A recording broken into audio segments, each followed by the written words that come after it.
Gentlemen of the jury. Tonight it is my privilege to address a group of men I've long been acquainted with in song and story. But men I had never hoped to see.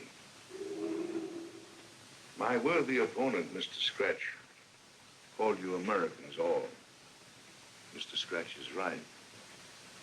You were Americans all. Oh, what a heritage you were born to share. Gentlemen of the jury, I envy you. For you were present at the birth of a mighty union. It was given to you to hear those first cries of pain and behold a shining babe born of blood and tears. You are called upon tonight to judge a man named Jabez Stone. What is his case? He is accused of breach of contract.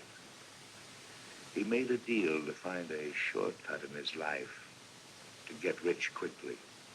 The same kind of a deal all of you once made.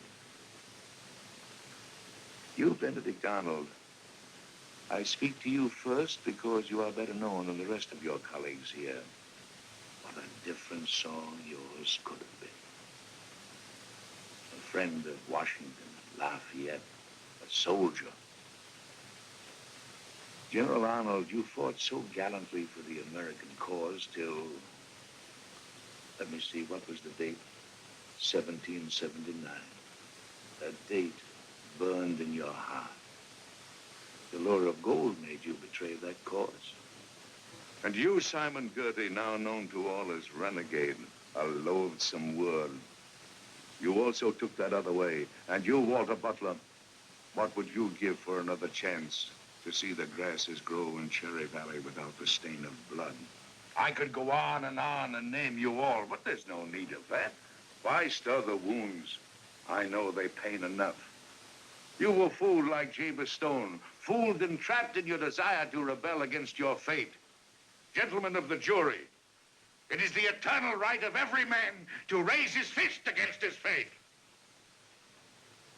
And when he does, he's at crossroads. You took the wrong turn, so did Jabez Stone. But he found it out in time. He's here tonight to save his soul.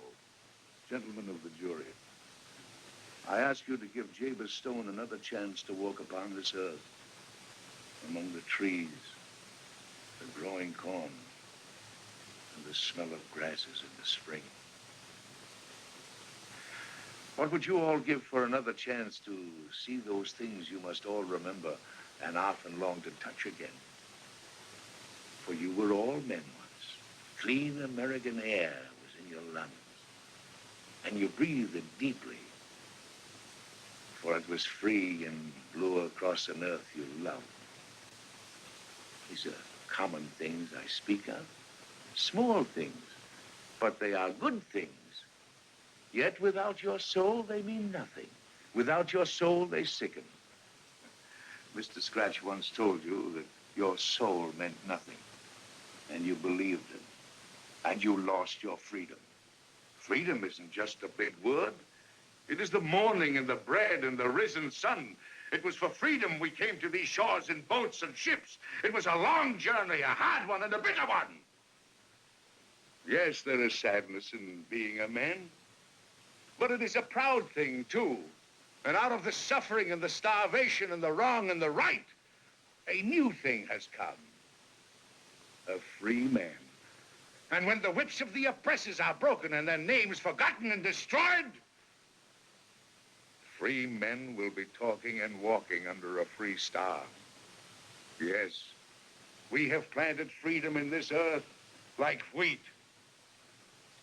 And we have said to the skies above us, a man shall own his own soul.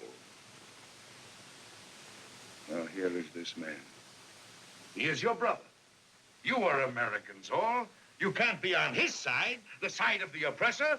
Let Jabez Stone keep his soul, a soul which doesn't belong to him alone, but to his family, his son, and his country.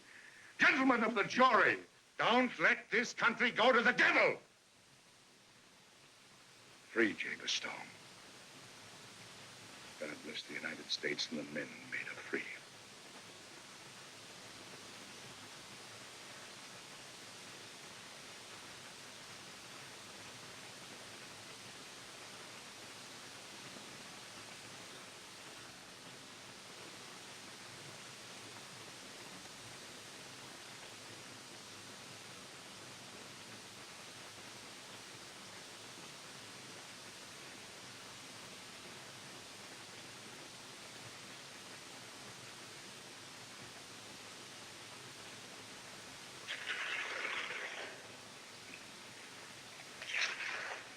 The jury finds for the defendant. Mr. Webster! Allow me to congratulate you as one gentleman to another, sir. Oh, by the 13 original colonies, you double-barrel, slap-sided, landed jaw, no shaving crook, get out of here! And don't you ever come back to the state of New Hampshire again! If I ever become the president of the United States, You? You'll never be president, I'll see to that.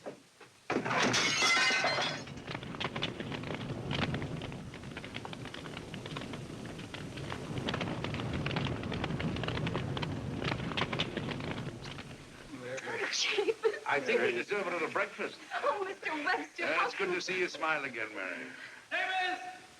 Davis! Davis, your new house is on fire. Good. The concern thing ought to burn. But I'm glad you're here, Tom. There's some other things I want to settle. Those contracts. First, let's all have breakfast. Thank you, Mary. Here they are. Ma! Ma, there's a few more people coming. I see them. Is there enough? Certainly, we've got plenty for everybody. Bread and butter and eggs and sausage. What about Mr. Webster's pie? Don't you worry, I've got it already. Daniel, tell her to hurry up. The coffee's getting cold. Yes, Granny. Breakfast is ready. Well, Davis, now that you've torn up the contracts, would you like to join the Grange? Of course, Tom, I'd be glad to. From now on, we'll all work together, huh? Please, everybody, sit down. Well, it's a wonderful. Pretty. You know, there's nothing better than a good old-fashioned country breakfast on a morning like this.